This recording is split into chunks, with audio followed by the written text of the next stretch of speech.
Hi folks, today we're going to talk through chapter 15, using language well. This is one of my absolute favorite topics in speech communication, and it's such an important part of our culture, our identity, and how effective we are at communication. So let's take a look at what we're going to look at today. Today we're going to understand the power of language to define our world and our relationships. We're going to look at how language impacts us and the ability of information, or the ability we have to inform and persuade. We're going to choose language to create a clear and vivid message. We're also going to talk a little bit about ethics and accuracy with language and how we can use language to enhance our credibility. So here is an awesome quote by Dale Carnegie that says, "Your purpose is to make your audience see what you saw, hear what you heard, feel what you felt. Relevant details couched in concrete, colorful language is the best way to recreate the incident as it happened and to picture it for the audience." So our words are powerful. And these two quotes from the text are really important, and I think really highlight the importance of language. Language is one of the most influential and powerful aspects of our daily lives. Language can also have an impact on how we feel about our reality. So when you think about words, when we think about the regional terms that we use, the slang terms we use, and the professional terms we use, we can really send a clear message and an image of who we are.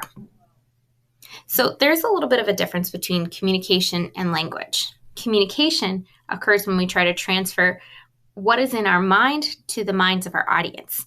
And language is simply the tools or the symbols that we use to get our audience there. So language is an essential part of our overall communication. And language, or the meanings of words, are in people, meaning people have an understanding and an association with language that we use, and they represent the ideas that we are sharing. So language creates our social reality. It is a social construct, meaning that it is culturally transmitted. When we think about different states and different parts of our own country as we speak the same language, we have really different understandings and uses for words. Language is not neutral. Language can have an emotional charge. Saying something is red versus crimson has a really distinct tone and can change the overall impact of the message that we're attempting to communicate.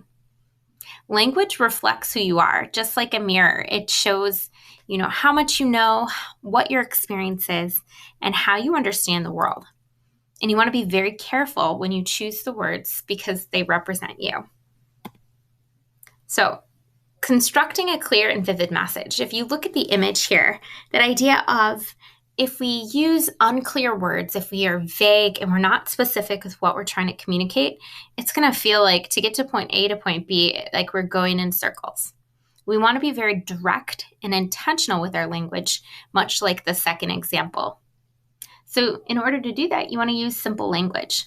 You want to be genuine with your word choice, communicate very clearly, and speak in ways that your audience expects. If I'm talking to, and I have a 6 and 7-year-old, I'm going to talk a little bit differently than if I'm talking to adults. If I'm talking casually to family and friends versus in a professional setting, speak again in a way that the audience expects. You also want to be very specific. Concrete and precise language helps you to avoid miscommunication. So your textbook talks about identifying dog. When you say the word dog, like, oh, I have a dog, that's great. Many of us will probably immediately think of a type of dog that maybe we had or have, or a very specific instance. So for example, golden retrievers are really common types of dogs. And when you hear the word dog, that might be what you're thinking. I have a dog who's a mix between a dachshund and a beagle, and he's really small. And so when I hear dog, I think of something that fits in your lap. But other people might think of a much bigger dog. So be specific with the type of dog you're referencing. You want to avoid jargon or specialized or professional language unless you're talking to people who are familiar with those terms. Also, you want to avoid slang when you are in a professional setting. So our language, for example, I have an image of a cat up there too, again, reflects who we are and is based on our experiences.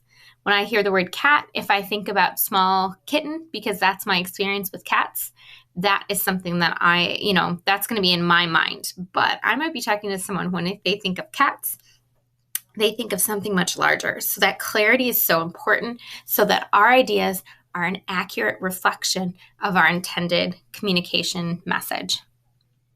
And you can enhance your communication by using stylized language. So this means that you're still speaking clearly, vividly, but with a little bit of flair. Similes and metaphors are my favorite. So for example, a metaphor is comparisons made between two different terms, like this storm is a beast. The difference between a simile and a metaphor is similes use like or as. So this storm is as fierce as a beast. Alliteration is also really fun. My name is an alliteration, Stephanie Suko. Or here is an example of repeated initial sounds. Pretty pink poinsettias is another example of alliteration. Different types of stylized language includes antithesis, which is a rhetorical strategy, which using contrasting statements. So as a person who likes to run and is very fit, you might say that a couch potato or a marathon runner, using those comparisons to illustrate like a healthy lifestyle or making choices or encouraging people to be active can be really powerful. Parallel structure in language is repeating phrases multiple times, similar clauses, similar ideas. That repeated language helps us to remember ideas.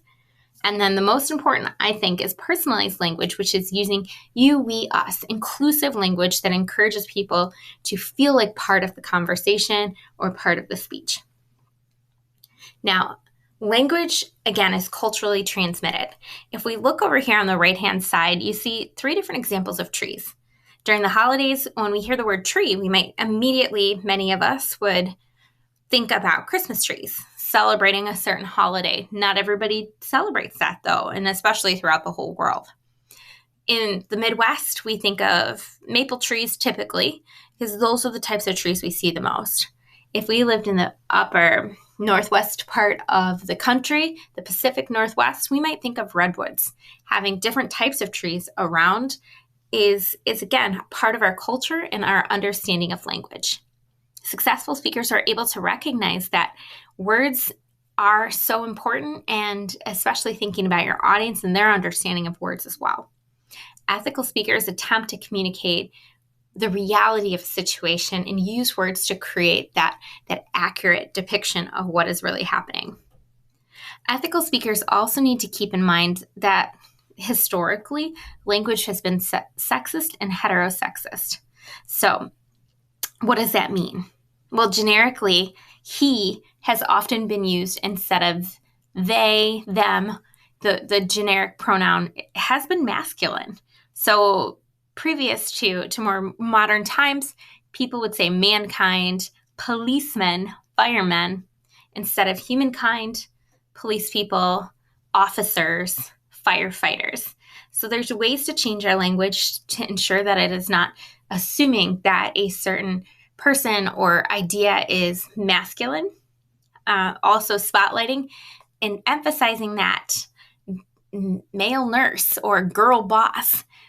I kind of like the term girl boss in a colloquial, in a slang type sense, but that idea that when you infer that a woman, a girl, is not typically a boss, or a man is not typically a nurse, we are gender stereotyping and projecting those heterosexist language and ideas.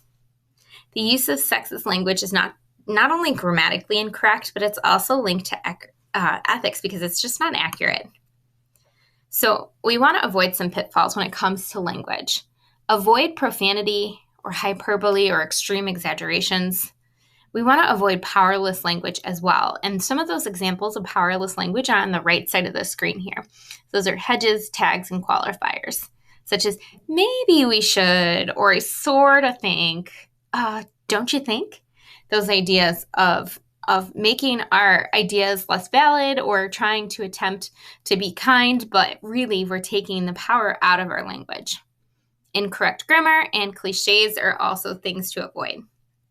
So overall, I believe in the power and magic of words. And I know that as you think more carefully about your words and how you use words, you too can create a really powerful message every time that you are communicating, whether it be informally or formally.